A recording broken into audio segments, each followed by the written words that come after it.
Dans cette nouvelle vidéo, nous allons parler de plantation d'arbustes fruitiers pour espérer avoir un max de framboises, de groseilles, de cassis, de casseilles, un fruit entre le cassis et la groseille. Ces petits fruits sont vraiment des petits bonbons et quand on voit le prix dans le commerce, autant les avoir directement dans son potager.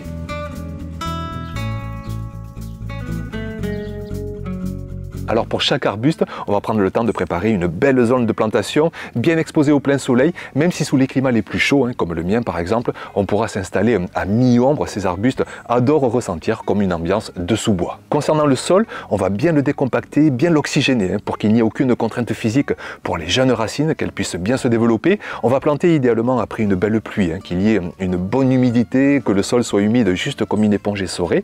Moi ici, je m'installe sur une parcelle qui a déjà des arbustes fruitiers. Tout à l'heure, je vous montrerai la différence entre des tout jeunes arbustes et des arbustes vieux de plusieurs années. Et j'ai un sol donc qui s'est beaucoup compacté parce que je ne l'ai pas travaillé depuis des années, parce qu'il manque aussi un petit peu de paillage. Donc j'hésite pas à y aller franchement. Avec une simple fourche, je décompacte mes futurs trous de plantation. J'en profite au passage pour ajouter une poignée d'engrais organiques dans chaque trou. Ça va permettre d'apporter une future richesse en azote, en phosphore, en potassium pour bien faire grandir nos arbustes.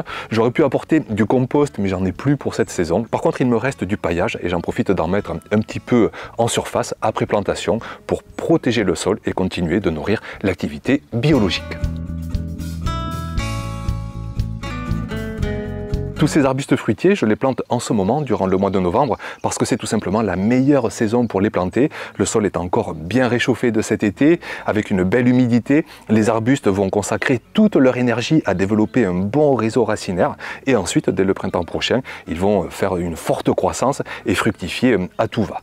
Donc vraiment, une bonne saison. Sachez que sous les climats les plus doux, vous pouvez planter même durant tout cet hiver. Et sous les climats avec un hiver plus vigoureux, on évitera de planter quand il y a de gros gels, quand il y a de grosses pluies, mais sinon on pourra planter novembre, même décembre, et puis dès le printemps prochain aussi pour les retardataires, il sera encore temps de planter ces jeunes arbustes. On commence avec les framboisiers, on adore complètement cette culture par ici. Je ne plante que des variétés remontantes qui ont l'avantage de produire durant plusieurs mois, de juillet jusqu'en octobre. Ça fait plus de 5 mois de récolte qui vous attendent dès la saison prochaine et encore plus en deuxième, troisième année avec des plants qui seront un peu plus adultes. Donc je vous présente d'abord la variété Marastar, hyper productive.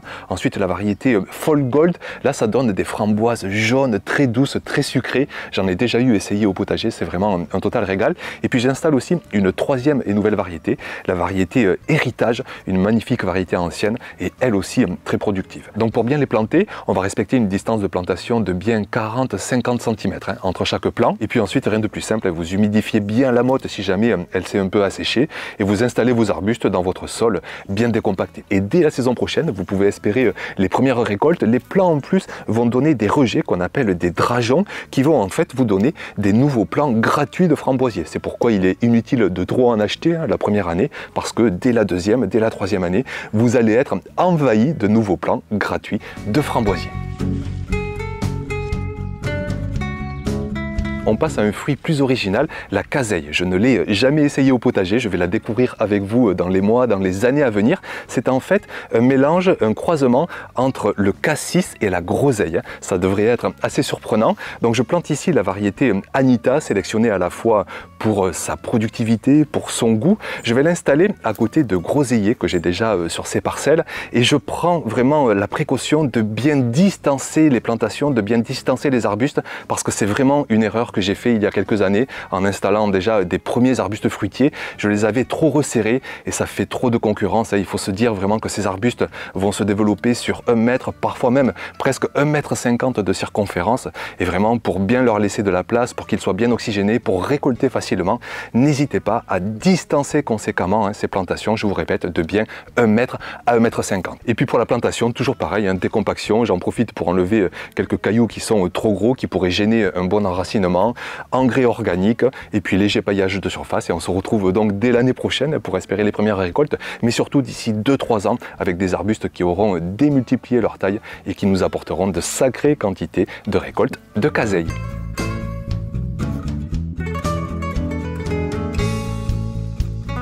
Ensuite, on passe aux mûres. Rien que de vous en parler, je peux vous dire que j'en salive parce que chaque saison, on en récolte de grosses quantités. Moi ici, je les transforme beaucoup en coulis de mûres. Les enfants adorent ça. On en met dans les laitages et une nouvelle fois, je vous le répète, c'est vraiment un total régal. Donc là aussi, attention aux distances de plantation. Même si là, le plan est tout petit, dites-vous qu'avec les années, tout ça va faire des tiges énormes, bien robustes, que ça va monter à 3-4 mètres de hauteur. Vous pourrez même installer des tuteurs, des poteaux en bois avec des fils de fer tendus pour bien faire palisser, bien faire grandir vos mûriers. Ici, je vais planter la variété Thaï Berry, sélectionnée à la fois pour son originalité et sa productivité. Originalité parce que c'est un mix en fait entre une variété de framboise et une variété de mûre, ce qui fait qu'on pourra la récolter rouge avec un petit goût acidulé ou la récolter une fois que les fruits seront bien noirs, bien mûrs, bien sucrés, cette fois-ci pour en faire par exemple des coulis, donc pour s'en régaler toute l'année.